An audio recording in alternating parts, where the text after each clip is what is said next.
Taurus, hi, welcome to Mr. Queen PH. And this is a reading about your future self. Ayan, so this is a timeless reading. Anytime na mapanood nyo to, as long as makaka-resonate kayo, this reading is for you. And if you're interested in private readings, meron tayong link sa description at sa pinned comment. Paki-check nyo na lang information kung paano mag-book for a private reading.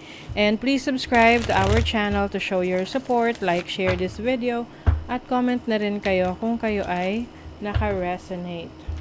Okay, so first na natin kung anong timeline to. Okay? So anong timeline ng future para sa inyo, Taurus? What is the timeline? What is the timeline? 2 years from now. Ayan. 2 years from now, Taurus. Let's see what's coming to Taurus 2 years from now.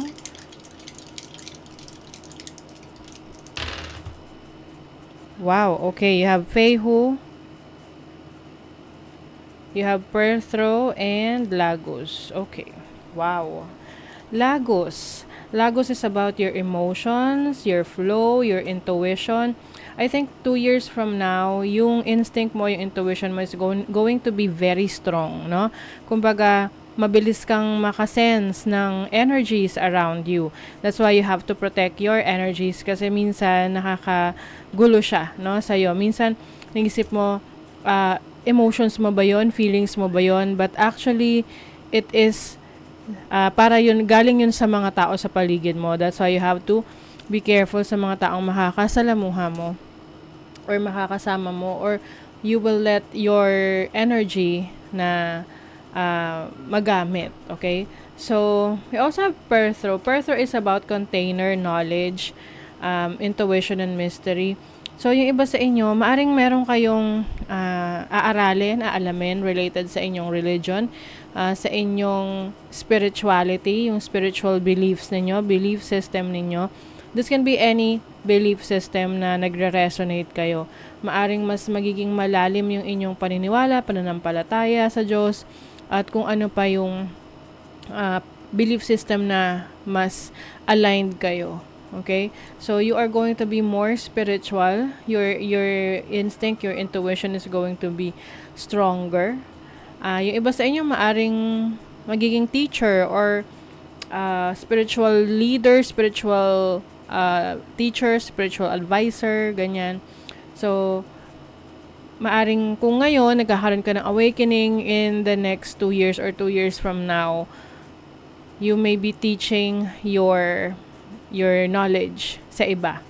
Okay? Or sharing your knowledge sa iba. You also have Feihu. This is very good. Ang ganda ng energy na yan kasi this is about prosperity, wealth, generosity.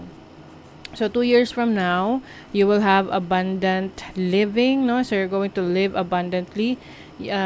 Kung ano yung needs mo, it will be provided para sa'yo. Kung ano yung meron ka ngayon, mas dadami pa yan. Kung ano yung meron ka ngayong mga blessings, mas dadami pa yan. Kung meron kang business, mas magiging malago yung business mo. Mas magiging maunlad kung ano yung meron ka ngayon. So, 2 years from now, you will celebrate good things in life because of the wealth and abundance na meron ka. And also, you will help other people din. So, meron ka ng kakayanan na tumulong sa iba. You have the moon. Ito yung sinasabi ko sa inyo. Na inyong instinct, your intuition is going to be very strong. Meron kang matutuklasan about yourself na parang ano siya,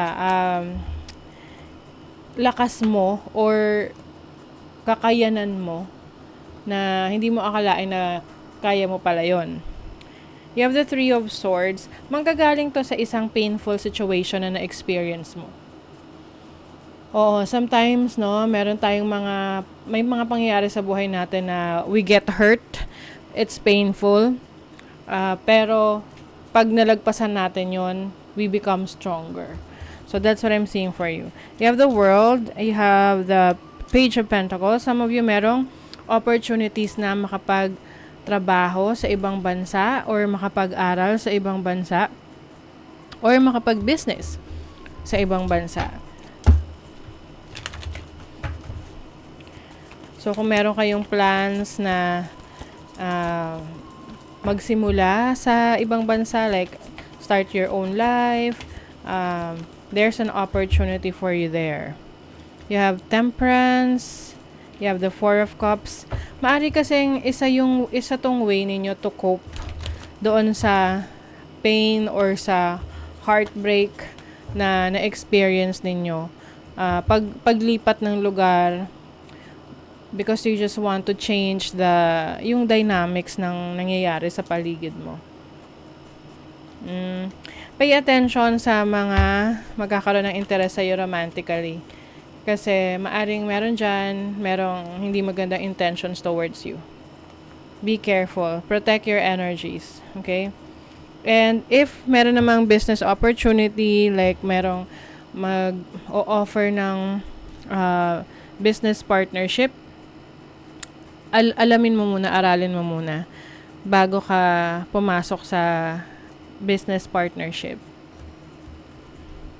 Kasi I see some people na maaring i-take advantage yung iyong kabutihan or yung tiwala mo sa kanila.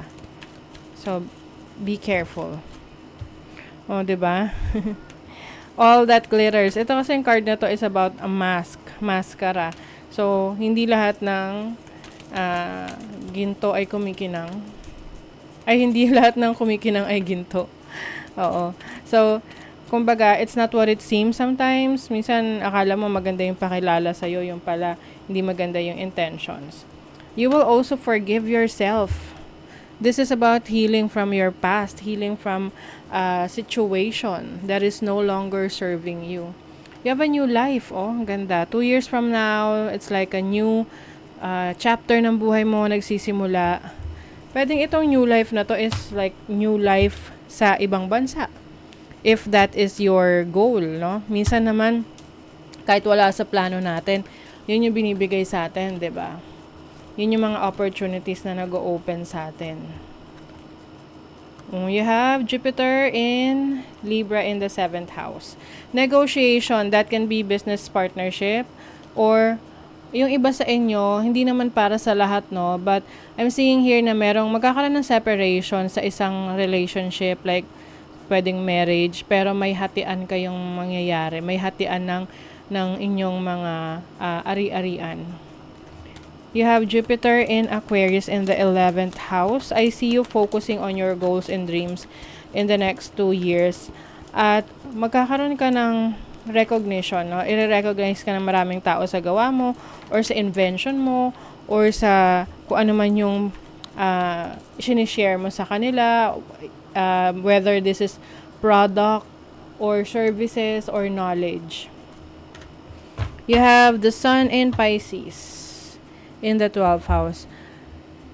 Number 1 talaga sa inyo yung inyong psychic abilities. Napakalakas, accurate ng inyong senses. I feel like yung iba sa inyo, bago nyo makuha or ma-achieve yung inyong goal, ipapakita muna yan sa inyo sa panaginip. So, malalaman nyo kung makukuha nyo na yung goal nyo, yung pangarap nyo, ina-achieve nyo, kapag napapanaginipan nyo na.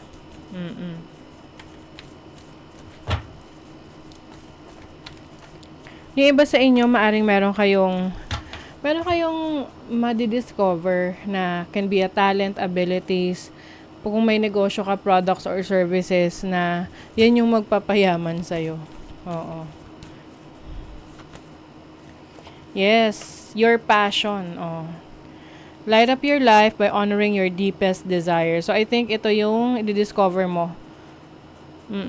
Kumbaga, nagsisimula na yan ngayon, and 2 years from now, makikita mo na yung resulta ng passion project mo. Self-worth, you will also focus on taking care of yourself. Why settle for crumbs when you deserve a whole meal? So, ito na yung sinasabi natin na maaring iiwan or aalis ka sa isang sitwasyon that is no longer serving you. It may be painful para sa'yo, but it's for your own good.